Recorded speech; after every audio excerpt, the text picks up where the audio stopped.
Vice President Sara Duterte believes senator judges on her impeachment trial should not be asked to inhibit solely because of their political biases. Duterte's remark comes amid calls to have some senator judges recuse themselves from the trial, particularly those who the Vice President herself endorsed during the 2025 midterm elections. At a press conference on Monday, June 16, Duterte says political bias can't be the basis for inhibition. If this is the basis, Duterte points out that senators who are biased against her should also inhibit themselves. The Vice President singles out Senator Risa Ontiveros for openly expressing her supposed desire to take down the Duterte family. Hindi kasi tayo pwede magpa-inhibit ng mga senator judges based on bias.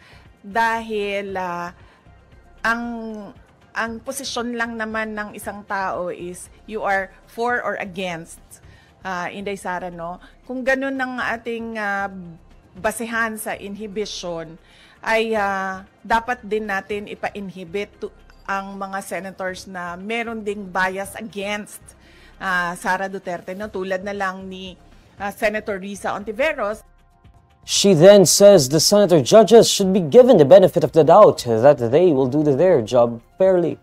So, kung ganun, na magpa-inhibit tayo based on bias, ay madaming senators ang ipapa-inhibit for or against Sara Duterte. Kaya sinasabi ko, ibigay na natin yung benefit of a doubt dyan sa ating mga senator judges na gagawin nila ang trabaho nila ng patas according to sa sinumpaan nila as senator judges.